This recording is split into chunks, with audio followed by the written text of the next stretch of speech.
Hiya, I'm Tava Tucker. And I'm Racheli Marks, and together we connect through the stories we hear.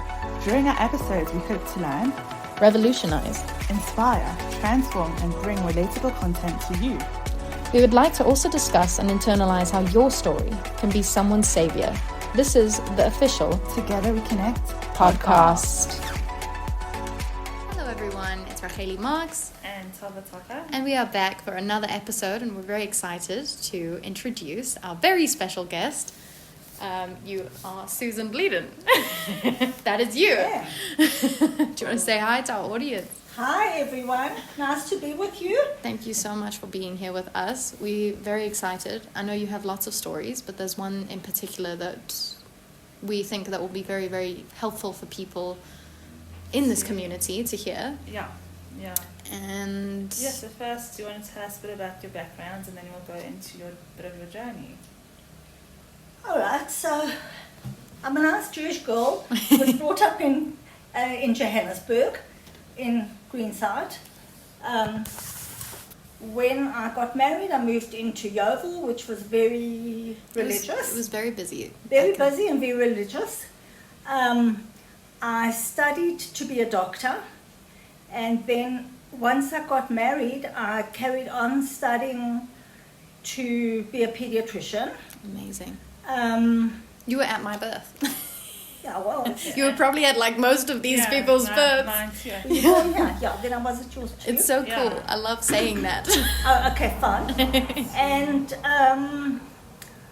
I'm going to tell you a story that might seem irrelevant now, but you might hear the relevance later. Yeah. So we were not traditional in the way we were dating, my husband and I. I don't think he knew how to ask a girl out for a date. So he actually used to come visit me.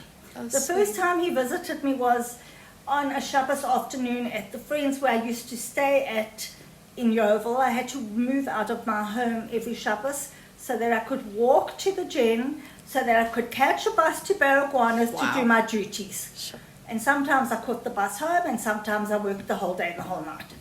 Oh, So he was in the army with the mister of the couple who I used to stay with every week, and he said he just wants to come over for the third meal for Suda Shishit. So I thought nothing of it, Okay. and then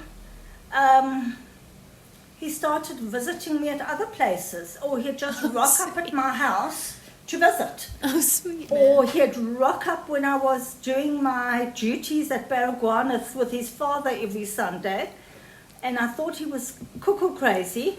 And they used to watch me resuscitating babies, and Wow, he just would enjoy that. I'm not sure, but I think there was method in his madness. He saw how I coped with stress. Wow. So anyhow, this went on for a really long time, like 18 months. Not like the traditional young couples who date for 2 months and get engaged. Yeah. Okay. I won't go into how he finally proposed, which was as silly as the way he used to ask me on dates. And in fact, one day he didn't arrange to come to my parents' home, and I had him downstairs and another guy was dating from England upstairs. We won't go into him, he was equally cuckoo. I dated lots of cuckoos when I was younger. Anyhow, so when he said he thinks we should settle down together, I said, I don't explain this. I don't understand this. I'm aiming to become a pediatrician. Whether I get there or not, I'm not sure. But you are a nice religious boy who studies in yeshiva. And don't you want a wife who's going to be at home waiting for you and bringing your slippers and your Gemara and either your coffee or your whiskey, whichever is your inclination. And don't you want that for, isn't that what you're looking for as a wife, as a nice from young man? So he said, no, really, I'll tell you a story. There was a lady at the butchery who had 4 children that she was bringing up alone. I'm not sure whether her husband had passed away or whether she had divorced him. And he said, I don't want my wife to ever struggle if something should happen to me. This was in about 1983. Wow. Okay. Fast forward, we got married, and thank God we were blessed with 4 beautiful children who went to NAS from schools and went off to yeshiva and seminary after school. One day, you know, a wife isn't good enough. You have to utilize her as the doctor as well. And believe me, he looked after me more than I brought him his Gomorrah and coffee and slippers. All my patients remember him coming into the room, offering me coffee and sweet. telling them that their tires were flat and where to go and have them pumped up. And if they had scratches on their car, he would tell them where to go have the dents filled. So he was my whole family were very much part of the practice. Otherwise, I could not have practiced at home. At the same time, I was still working in the provincial hospital. So I would see patients before I went to work and after I came home. And I was comfortable with this, and so was he. He didn't mind that people were invading our privacy. They weren't really. He was being nice to them too. And he was very helpful and very much behind me. And every time I was offered a new job, he said, if you think you can do it, take it. Okay. For example, on a Sunday night, he and his father would babysit when I had young children, and I would go off to Johannesburg Hospital to do 4-hour sessions in casualty, which often weren't 4 hours, because Sunday is skit and donor day, and people would de-scalp themselves and come in with all sorts of issues. Sheesh. That you don't get fractures and kind of like violent stuff or sport injuries, which So it was like a 12-hour shift. They were playing sport on Shabbos, and they'd fallen off jungle gyms on Shabbos, Oh, and gosh. so it was. Yeah. Although So- most of the patients at the Johannesburg Hospital were not Jewish. But Right. one of my friends actually came in with her son every Sunday night. And Every eventually- Sunday night. Almost every Sunday night. Shame. And eventually I said to her, if I didn't know you so well, I'd be reporting you to child welfare, because her son took an overdose of her iron tablets when she was pregnant. Oh my He gosh. fell off the back of a truck. He swallowed too many of some other tablets. He Oh, was really a gosh. bit of a zuluk. But thank God now he's a qualified lawyer. I hope he's quietened down a bit.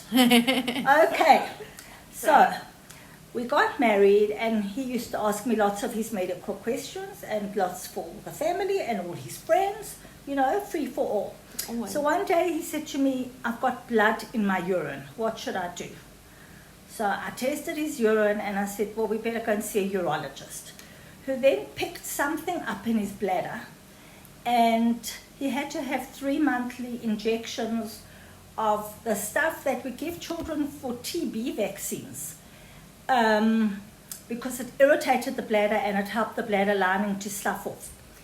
Then one time he came out of the hospital and he still had a catheter in, and he had the catheter in for about 3 months afterwards. Jeez, that's painful, hey? It was painful and inconvenient. That year I was being the doctor at one of the youth camps, and like the tzaddik he came with to camp, and he didn't complain. We drove down all the way to the south coast of Natal, and we stayed on afterwards. He didn't complain. He didn't say how uncomfortable it was, and he didn't either say, we are not going to camp because I'm not feeling good.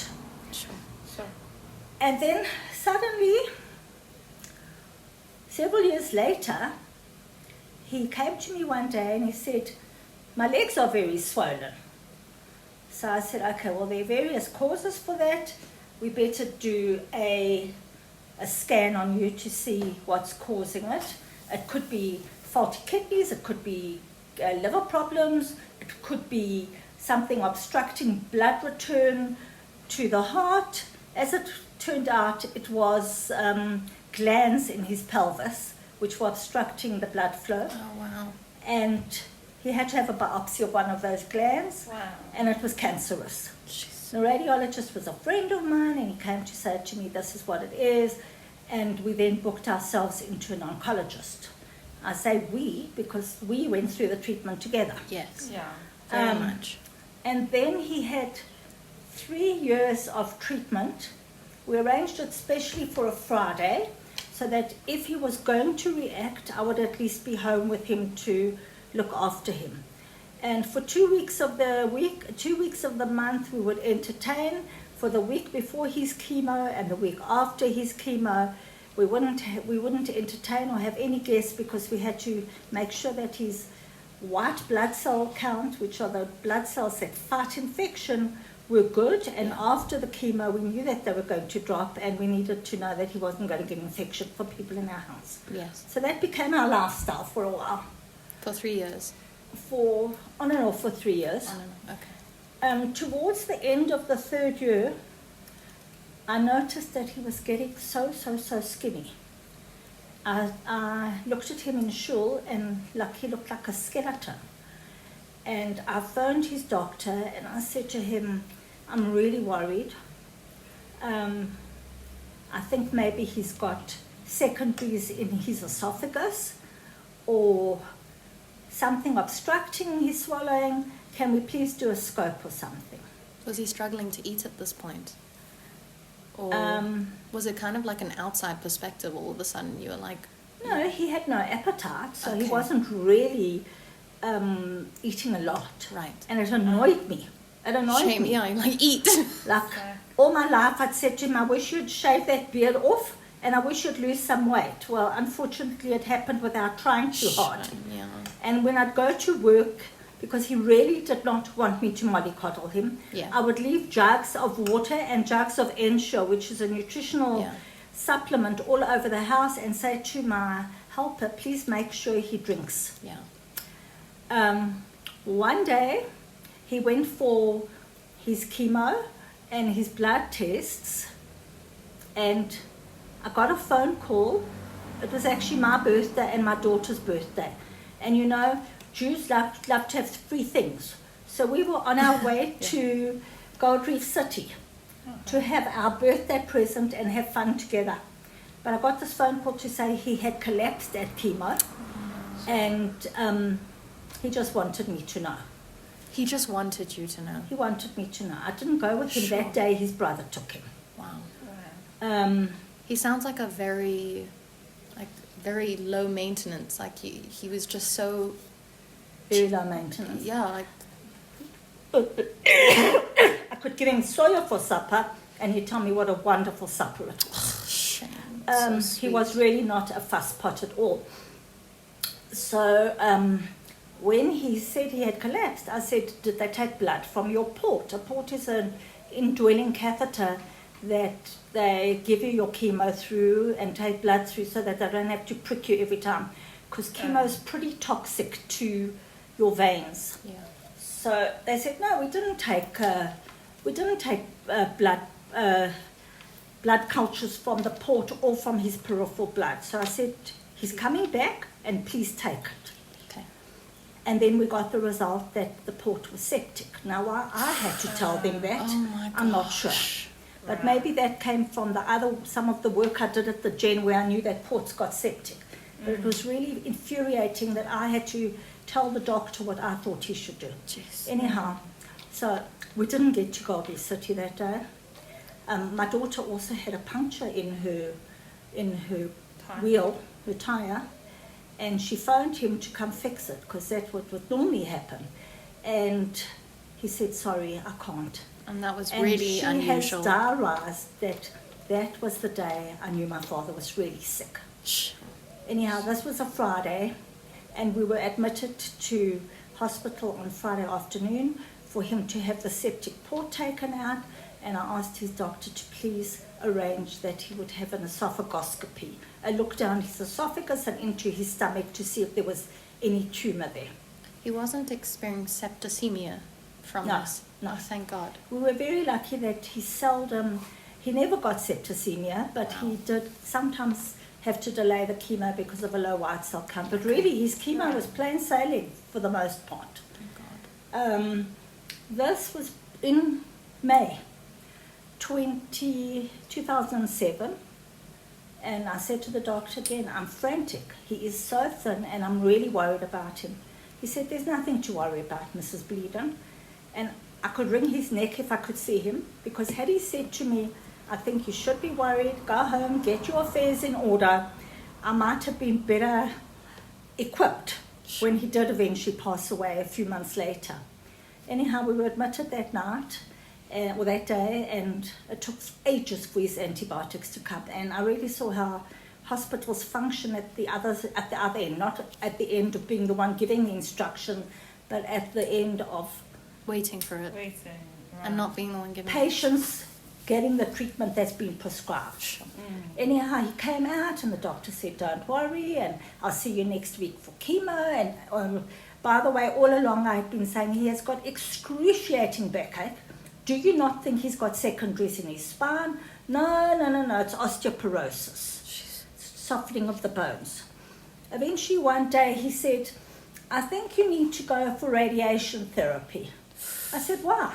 He said, because his backache's so bad. I said, but I've been asking you for months. So was it his pride? Like, I don't know. Jeez. I also said to him, you've written textbooks you've written chapters in textbooks for OTs and whatever about a multidisciplinary approach, and I haven't noticed that you've sent us to the dietitian, the physios, social workers or anything. He said, if I thought you needed it, I'd send you. So, okay. Eventually, when he sent us for radiation, as I walked in there, the social worker said to me, so Mrs. Blieden, what are you going to do when your husband dies? I said, excuse me? I don't know. I know he's deteriorating, but this is the first time I'm meeting you. And is this the way you've been taught to greet people? No, but what are you going to do when he dies? I said, I'll deal with it then. Thank you. I don't want to ever see you again. oh my gosh. Okay, so when This was a he's- doctor. It was No, a the social worker. The social worker. What is wrong with... Aren't there rules? Well, she's raw. Maybe she was used to dealing with And oncology this patients. doctor came like recommended, and this is someone like you're just going to use, and didn't want to change, or I don't know how these I things said work. to my husband, can we please change oncologists? Right. I'm not feeling happy. I said to him on another day, do you ask your colleagues for advice? Because it seems to me like you're treating him for a cancer of the bladder and a cancer of the pancreas. He said, well, we're not really sure what. So I said, so do you ask advice from your colleagues like we all do? He says, I don't need to. Oi. They asked me their question. And I said to Steven, please let's change oncologists. He said, no, I'm fine, I'm happy. Anyhow, the day he sent us for radiation, I did say to him, well, I hope we're going to have the opportunity to come back for chemo. And he didn't say to me, again, I gave him the opportunity. He did not say to me, I don't think so. I'm afraid you're not going to come back for chemo. He's pretty pre-terminal. Okay, his backache was really severe. And we got one of these these chairs that go back. Sorry, and- can I just... So they won't clear exactly what he has. It was like a bit of a... Well, it started as bladder when he Yeah. had his other biopsy. Yes. And I think when they put the catheter in, he had perforated the bladder and things spread. Oh, wow. Okay. That's Yeah. what I personally think, and I don't think the urologist was very often about it, very honest about it either. Right. He didn't tell me I perforated the bladder, but else, when I thought about it afterwards, why would he walk around with the catheter for 3 months unless he needed something to heal? Aha. Okay. Okay. Yeah. Okay. Thanks. Yeah. So anyhow, we went for radiation a few times, and as I was saying, he was very uncomfortable. We got a chair for him.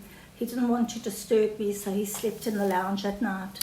We got one of these special eggshell mattresses for him to try sleep on. That didn't help. He was just in a lot of pain. And I remember running off to Linksfield Clinic on many occasions to get him medication in the middle of the night, morphine, whatever.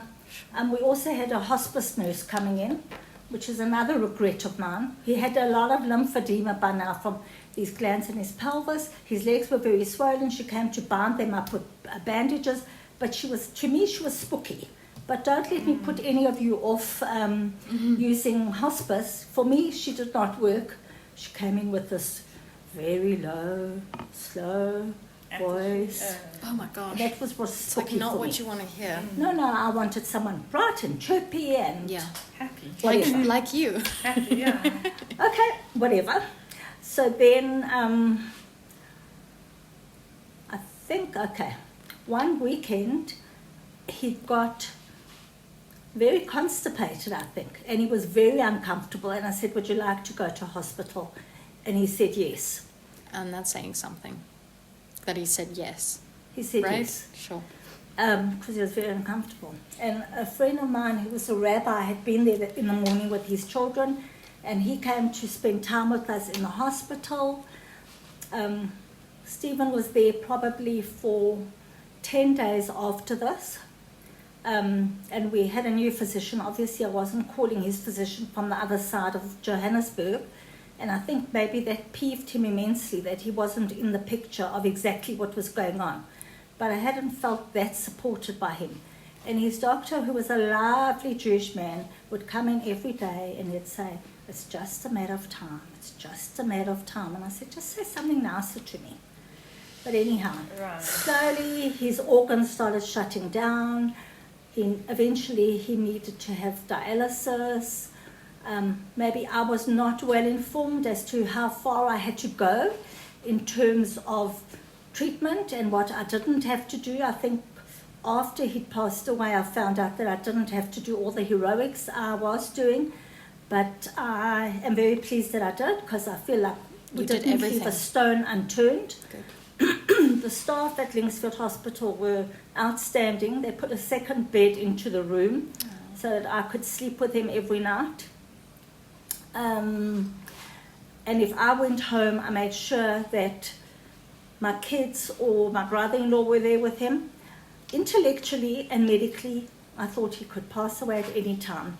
Emuna Dick, I said, I thought he's going to make it. And even when a doctor came to visit him, or me, couldn't visit him, the morning that he passed away, I said, we're going to show these stupid poops, they're wrong. Anyhow, unfortunately, I was wrong, but I don't think I would have carried on without that Emuna. Yeah. And my kids even said to me, Ma, is Daddy going to come out of hospital? And I said, of course he is. None of them have ever shouted at me for telling them nonsense, but I really... But it wasn't nonsense. My Emuna believed that he would come out. We'd Yes. get him over that crisis and he'd come out. How old were my children when he passed away? My youngest was 15. My son was 18. He had just got his license, thank God. So that while my husband was in hospital, he could take the car and take himself off to shul at night, and he could take himself to school. So that responsibility didn't lie with me at all. My two daughters were 21 and 22. The year he passed away was a very, very difficult year for them, because that was the year all their friends were getting married. And they would get dressed in the uniform for the kuppah, and then they'd have to go home. Yeah. And I can't explain that feeling, because I also did that when I was in Avelut. And it's the most horrible feeling to help your friends prepare for their function and then have to go home. But anyhow, that was what happened. And my one daughter wrote a lot of prose about, do any of you think about me? You're at L'chaim tonight, you're all having fun. Have any of you given me a thought to say that I'm not there? One of her friends actually phoned her during her wedding to say, how are you? And we're missing you a lot. But other than that, she felt like she was a bit of a forgotten entity. That's a very special friend. A very special friend. Yeah. What year was that? 2007. I also need to add that my father had died 11 months before this. Oh my gosh. So my husband carried on saying Kaddish for him until he finished at 11 months. And at 11 months and 2 days, he went into hospital. He never came out again. Wow. So in truth, I was in Avelut For 2 my years. children were for a year. And then I was for a year. And then for my father. And then my children were for their father. And both of my nieces got married. The one during my year of Avelut for my father, she got married a week after we got up from sitting Shiva. And my other niece in the year that they were in Avelut. When it rains, it pours. All at once. Well, the truth is my father had been sick for probably 30 or 40 years. Excuse me, this is called summer bronchitis. Shame. Or even longer, because he had his first heart attack when I was a medical student, and at our Seder, and I had to conduct a second Seder because I came from a family of girls. Another thing I'm going to say is that my sister, who's a social worker, said to me, Susan, how are you coping? You're having no counselling. What are you doing? And another friend said to me at the hypermarket, what you on to keep you so upright? I said, actually, I'm on nothing. I've got emunah. But anyhow, my sister, in her goodness, booked me into a psychologist. When I went into the psychologist, she said to me, hello, what are you here for? I said, my husband's very ill and I'm not really sure what to tell my children. So we spoke for our 45 minutes and she said to me at the end, your 45 minutes is up. Here is a book for you on emunah. Read it and come back next week. Bye. And I said to her, excuse me, I will read it, but I want to tell you, it's not the correct thing to judge a person the first time you meet them. You don't know me from a bar of soap, and I'm the most optimistic person you can actually find. But my husband is really ill. Bad luck with the social work in the hospital, this late psychologist. And I came home from her and I said to my sister, cancel the appointment for next week. I will not be going. But anyhow, I couldn't go because 3 days later we were admitted to hospital for 10 days. Okay. And then the last day he was admitted to ICU when everything was failing and he had to have dialysis and they ventilated him. As I said, we didn't need to do any of that. We could have just given him fluids to kind of keep him going. You can't withdraw life-saving therapy or something that had been on before, but you don't have to introduce new therapies at the last minute. And can I ask an interesting question? Because you're a doctor, you're in the medical field, and yet your husband was going through this. So what space were you holding?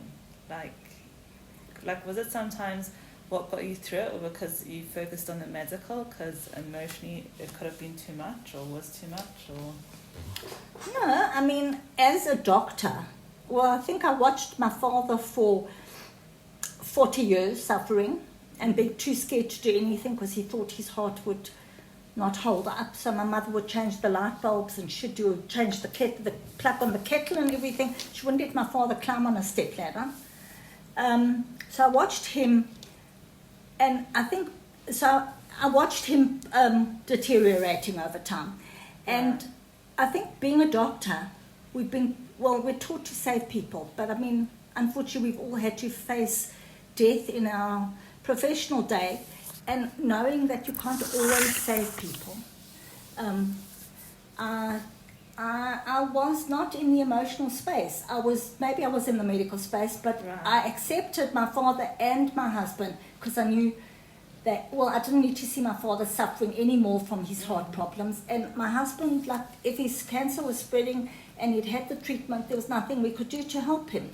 Right. And it was a relief to see him out of his suffering. But I can't, here I am saying medically I knew he could pass away, emotionally, or immuno-wise, I said he's going to make it. So right. I wasn't in the space of being, I wasn't in denial. But right. By the same token, I hadn't given up hope.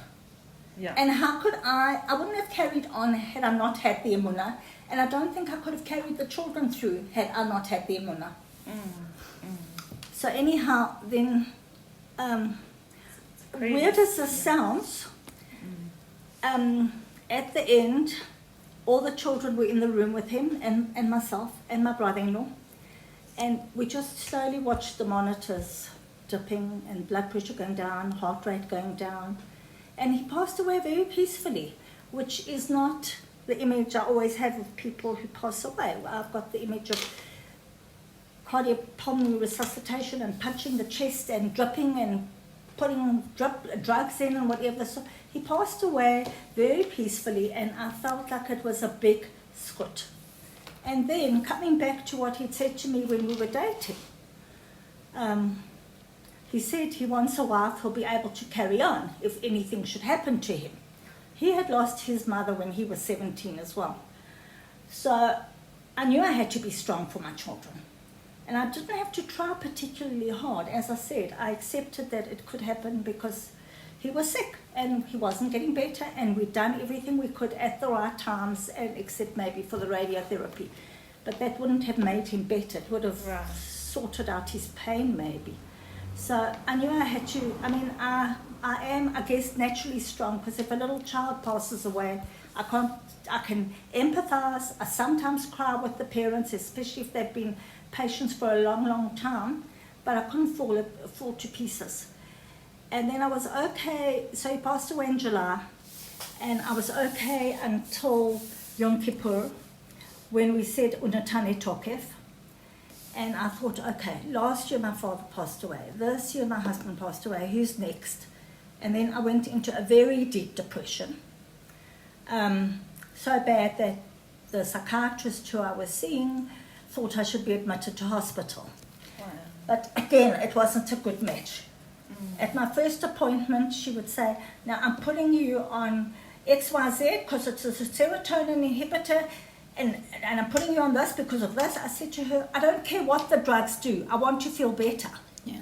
And then fortunately, she went away for a while, and my friends who are neurologists they suggested a psychiatrist who I know, who was fantastic, and she had colourful consulting rooms, orange cities and purple curtains, and she wore fishnet stockings and She colours sounds that fun. didn't match, and she heard me. I only found out years later that she'd also lost her husband, Oh my God. but she heard me, and she told me whatever I'm feeling is fine.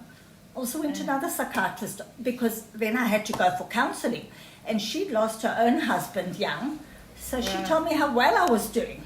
So after 2 sessions with her, I said, cheerio, and then I spoke to the Afrikaans social worker from our oncology clinic upstairs. We talked the biggest of rubbish about the trees and the sea, and at the end of it, I gave her a box of chocolates, not however much a consultation with a psychologist had cost.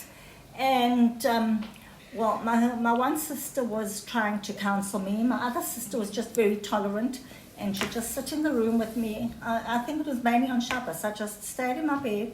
She came and she just sat in the room quietly and stroked my leg. And a friend did something similar. And thank God, at the end of the year, we went to Plet, in a flat next to my social work sister, because we had to go somewhere where there was a shul for my son to say Kaddish. And I told him he could not go off to yeshiva without regrouping with the family. And we had a good time, and the sea sorted me out, and I went cold turkey on my medication, my psychiatric medication, and I was fine for a long, long time after that, until some health issues came up. But as far as my husband was concerned, I was like okay and not depressed anymore. And the day we came back from the cemetery, we were laughing about him and about the funny things he did and said. And it's something that they must all remember their father, and they must tell their children about their father. He must still live on in our memories, and not be a hidden part of our lives. Right. So I'm not sure what else you would like to know. No, that's unbelievable. Absolutely. You said it so well. So, we had someone on here before in the past, and they told their very traumatic story, and they just said it so well. So thank you so much, and thank you for sharing your story and being vulnerable in the. Can you share us? There's just one other. I must say, I'm so happy, and I thank my parents every day that they allowed me to go to medical school. My mother hated it that I was working so hard, and my friends were all having such fun. My dad loved it because I was his only daughter who was following and would carry on with the family name for a while.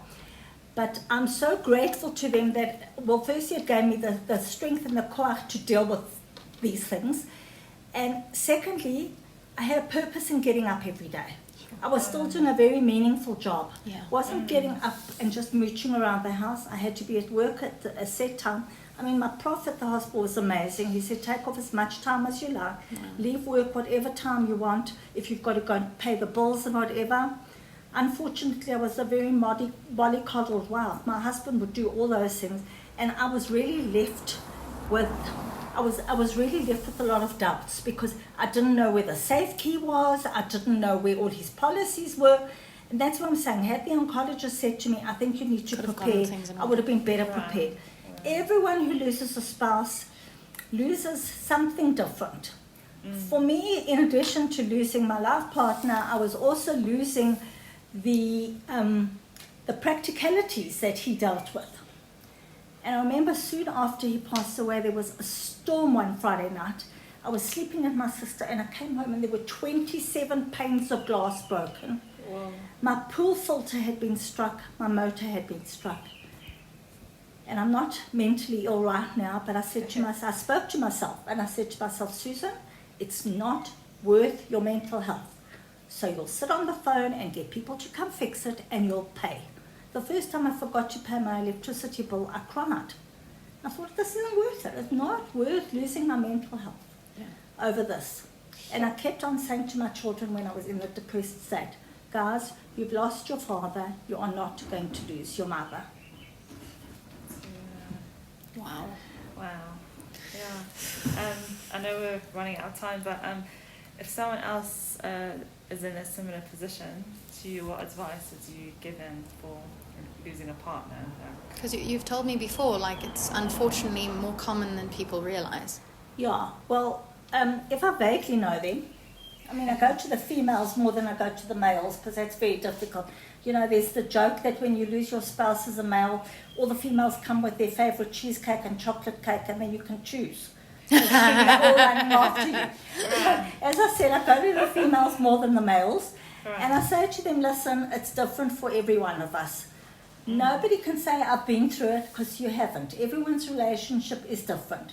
My husband would do a lot of the shopping while he was working. He'd go to Pick and Pay, or if there were specials in South Rand, he'd go to see the water and the water pipes in South Rand that were leaking and go and get the specials there. So he really helped a lot with the shopping. But so as I say, it's different for each of us. We're all losing a different aspect of our lives.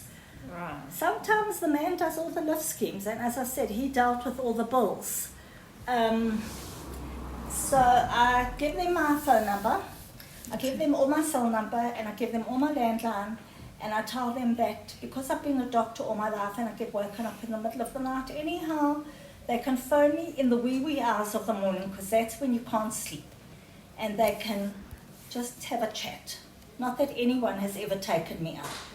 And with some of them, I try to arrange to meet them for coffee, if they want to, if they want to speak. If they don't, that's their prerogative. And it's not a good thing that I eventually lose contact, but I keep phoning them for a while after they've lost their spouse, and just seeing if they want to talk, if I can do anything, if I can give them any hints. And That's amazing. but it's different. Sure, for all of thank us. you. Sure. No, Thank you for being able to do that for people. Because we know that you have something on now, we just end off usually with one thing that we're grateful for right now, or have been grateful for. And would you like to tell us something you're grateful for? Well, since Steven passed away, I've had a few health challenges myself, one of which was open heart surgery for 8 hours, and the surgeons came out fixing and told my children what a difficult operation it had been, and they couldn't get my heart going for a while. And my daughter, when I was in ICU, I was so confused. She said to one of our colleagues, is my mother's brain going to come back to normal? Shame. So thank God, I'm very grateful that I got through that, and that my brain, I hope, came back to normal, and that physically I've rehabilitated and I'm able to exercise and Water aerobics, walking every day. Like, I'm missing something. No, I know all about her And water you do aerobics. water? Wow. I'm also very grateful for my children, 2 of whom live in Israel, with Blieden and her 8 grandchildren there, and Wow. 2 who live here with 7 grandchildren here. Wow. So I'm in the fortunate position that I can go visit the Israeli bunch twice a year, most years, and I feel very grateful that I can, that they're not growing up without a grandmother who they know, And at times I think their time with me is better quality time than the ones here, because I often have to say to one, oh, I've got a patient, oh, I've got a phone call. Oh, shame. So you're there and you're there. So, yeah. That's I'm amazing. there and I'm there. And I consult with my children overseas via photos. And yeah, I'm just Thank grateful God. for life, and I'm grateful for the life I've got. I still have a very full life, even though the hospital retired me a few years ago. I've still got a very, very full life. Thank God. I've got a good friendship circle. I've got a good community. And I'm just grateful for all of that. Amazing. Wow, thank you for that. I'll go next. I'm so grateful that I've met people who are as strong as you, to be able to go through such a thing and to actually just be so grateful for everything that you do have. You know, it's not, oh, this happened to me and now I'm broken. It's, this happened to me and it's something that stays with you forever. But you have many other things to be grateful for. So I'm very grateful. Well, it's a choice you make when something happens to you. Are you going to be the Rahmanas and have everyone feeling sorry for you, or are you going to rise to the occasion and do the best you can? And I was not going to be the old lady who lived in the shoe. I've carried on entertaining Shabbos visitors for a while until my children made Aliyah. We had the Sidorim at me, and first night Rosh Hashanah, first night Sukkot. I wasn't going to be the old lady who lived in the shoe. I was going to carry on living. Well done. Sure. And I'm getting a bit emotional here, but I'm just extremely grateful, Dr. Susan Blieden, for everything you have done on behalf of the community. Yes. Thank you. Also, I mean, you looked after me when I was a baby. Don't think you remember, but my parents do. And then also for looking after my daughter. We've been to you at midnight. Literally, you've taken our call at midnight, and we highly recommend Dr. Blieden. we highly recommend, but not, which is very Dr. Klugman, Dr. fortunate, honoured, and I say privileged to have someone as I say kind, dedicated, and strong like you in the community. And thank you so much for taking the time to out share of your this. busy schedule. Very busy. And yeah, share with us, and I'm a complete awestruck. Same. So thank you very much. This Don't was need very to be special. awestruck. We are. It's just too bad it's like happened. The lightning and the thunder Yeah. that happened. I'm kind of Why isn't it raining right now? stuck there, yeah. Thank you so much. Thank you so much, Tove. And thank you. Yeah. And thank you to all our listeners. we hope that you're all doing very well wherever you are. Thank you so much, and we'll be back soon. Whoa.